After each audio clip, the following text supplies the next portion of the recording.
Assalamualaikum. Kali ini di materi prakarya kelas 7 minggu kedua akan dibahas mengenai kerajinan serat. Sebelumnya jangan lupa untuk di like, komen, dan juga subscribe supaya channel ini dapat berkembang. Oke, kita lanjut ke materinya. Dimana sebelumnya kita harus tahu serat itu terbagi menjadi dua macam. Yang pertama serat alami dan juga serat buatan. Dimana kita bahas yang serat alami itu dulu. Pertama yang akan kita bahas apa itu pengertian serat, jenis dan karakteristik bahan serat, pengolahan bahan serat, proses produksi kerajinan bahan serat, produk dan proses kerajinan bahan serat, kemasan produk kerajinan bahan serat, dan terakhir contoh proyek kerajinan bahan serat. Yang pertama, pengertian serat alam. Bahan serat adalah suatu jenis bahan berupa potongan-potongan komponen yang membentuk jaringan memanjang yang utuh. Serat alam meliputi serat yang diproduksi alias dihasilkan oleh tumbuhan, hewan, dan proses geologis. Geologis ini dilakukan oleh proses bebatuan alami seperti itu. Serat jenis ini sendiri memiliki sifat yang mampu mengalami pelapukan. Yang kedua, jenis dan karakteristik bahan serat. Serat tumbuhan.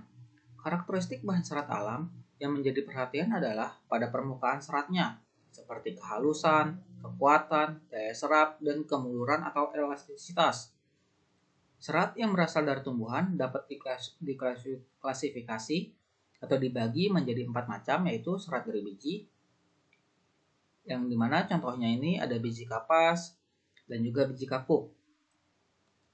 Lalu serat dari batang, contohnya itu ada serat batang anggrek, serat batang melinjo, serat batang mahkota dewa, dan serat batang beringin. Lalu yang ketiga ada serat dari daun. Ada serat daun mendong, serat daun nanas, serat daun pandan berduri, dan lainnya. Lalu yang terakhir serat dari buah. Yang dimana contohnya itu serat dari buah kelapa yang biasanya kita pakai itu sabut kelapa. Lalu yang kedua ada serat hewan. Serat hewan umumnya tersusun atas protein tertentu. Contoh dari serat hewan yang dimanfaatkan manusia adalah bulu domba atau wool, kulit, bulu, dan sutra. Yang pertama wool. Karakteristik serat dari wool adalah tampak berkerut, elastis, higroskopis, yang dimana mudah menyerap kelembapan, menyatu pada suhu lebih tinggi daripada kapas, pelepasan panas dan panas pembakarannya lebih rendah, tahan terhadap listrik statis atau listrik diam. Yang kedua ada sutra. Serat sutra berasal dari air liur ulat sutra saat menjadi kepompong. Serat sutra memiliki ciri-ciri fisik licin, berkilau, lembut, kenyal, kuat, dan dapat menyesuaikan diri dengan temperatur udara yang ada. Yang ketiga, pengolahan bahan serat. Yang pertama ada permintalan benang, penggulungan benang, penjelupan warna, dan terakhir penanunan benang menjadi kain. Apa itu permintalan? Permintalan merupakan proses pembuatan benang dengan memilin dan menjalin secara bersama serat-serat tumbuhan dan hewan. Adapun penggulungan benang yang sudah dipintal akan dilakukan proses selanjutnya, yaitu digulung dengan alat penggulung benang. Lalu pencelupan warna. Benang yang sudah digulung akan menjadi proses selanjutnya, yaitu proses pemberian warna pada benang dengan cara dicelupkan ke wadah yang sudah diberi pewarna. Selanjutnya, mengeringkan benang tersebut. Yang terakhir, penanunan benang menjadi kain. Setelah benang-benang tadi kering dengan sempurna, kemudian proses selanjutnya adalah proses penanunan menjadi kain. Benang yang telah jadi bahan baku dapat digunakan untuk membuat makrame dan juga tapestri, sedangkan kain dapat digunakan untuk membuat kain ikat tiup. Nah, ini nanti akan dibahas di materi selanjutnya. Dan ini ada contoh gambarnya tentang pengolahan bahan serat, yaitu permintalan benangnya seperti apa, penggulungan benang, lalu pencelupan warnanya, lalu penanunan benang. Yang keempat, proses produksi kerajinan bahan serat. Menenun.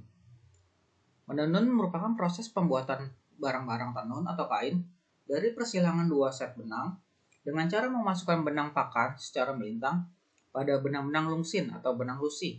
Menjahit, pekerjaan menyambung kain, bulu, kulit binatang, pepagan, dan bahan-bahan lain yang dapat dilewati jarum jahit dan benang, mengikat, menyatukan helaian kain yang satu dengan yang lainnya menggunakan alat pengikat untuk membuat bentuk pola tertentu. Dan ini ada contoh gambarnya, apa itu menenun, menjahit, dan juga mengikat kainnya. Yang kelima, produk dan proses kerajinan bahan serat. Yang dimana pertama ini tentang produk kerajinan serat tumbuhan. Contohnya itu kulit kelapa yang diolah menjadi serabut kelapa yang merupakan bahan dasar sapu, tali, dan juga keset.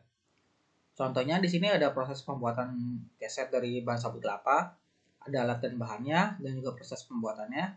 Bisa dilihat saja. Dan juga ini contoh produk kerajinan serat hewan, yang dimana serat hewan yang biasa digunakan itu serat domba dan sutra. Dimana di sini ada tahapan pengolahan serat sutra menjadi kain, ada merendam kepompong ulat sutranya, mencuci dan memutihkan benang sutranya, penenunan, dan juga pencelupan, percetakan, dan juga finishing. Lalu yang keenam, kemasan produk kerajinan bahan serat. Kemasan dapat diartikan sebagai wadah atau pembungkus yang berguna mencegah atau mengurangi terjadinya kerusakan-kerusakan pada bahan yang dikemas atau yang dibungkusnya. Adapun tujuan dikemas ini, pertama, kemasan memenuhi syarat keamanan dan kemanfaatan. Kemasan melindungi produk dalam perjalanannya dari produsen ke konsumen. Kemasan dapat mendukung program pemasaran. Lalu yang manfaatnya, produk-produk yang dikemas biasanya lebih bersih, menarik, dan juga tahan terhadap kerusakan yang disebabkan oleh cuaca. Kemasan merupakan satu-satunya cara perusahaan membedakan produknya atau ciri pembeda produk. Yang terakhir, kemasan yang menarik dapat memikat dan menarik perhatian konsumen, menambah daya tarik produk. Jenis-jenis kemasan produk kerajinan bahan serat. Yang pertama ada kemasan kertas, yang dimana kemasan fleksibel. Yang pertama, sebelum ditemukannya plastik dan juga aluminium foil. Yang kedua, kemasan kayu, baik berupa peti, tong kayu maupun palet, sangat umum digunakan di dalam transportasi berbagai komoditas dalam perdagangan internasional. Lalu kemasan plastik. Jenis kemasan plastik yang dikenal adalah polietilen, polipropilen, polyester, nilon, dan juga vinyl film. Produk kerajinan banyak yang menggunakan kemasan plastik jenis akrilik. Akrilik adalah nama kristal termoplastik yang jernih dengan nama dagang UC, Berix, dan juga plexiglass. Beberapa sifat akrilik adalah kaku, transparan, penahan yang baik terhadap oksigen dan cahaya, dan titik leburnya rendah.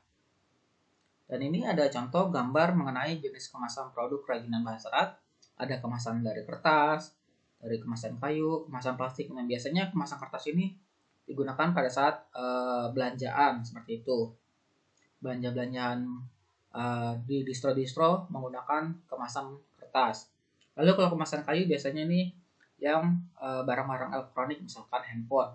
Lalu kemasan plastik ini biasanya makan makanan yang cemilan-cemilan ringan atau snack-snack yang harganya 2.000 sampai 10.000-an seperti itu. Lalu yang terakhir ada contoh proyek kerajinan bahan serat. Di mana di sini contoh proyek kerajinan bahan serat itu ada enceng gondok, di mana ada alat dan bahannya dan cara pembuatannya. Oke, untuk materinya cukup sekian. Terima kasih. Nanti akan saya kasih video untuk cara proses produksi kerajinan bahan serat ini maupun di serat alam ini. Jangan lupa nanti ditulis di kolom komentar saya nama absen dan juga kelasnya. Oke, mohon maaf kalau banyak kekurangan. Wassalamualaikum warahmatullahi wabarakatuh.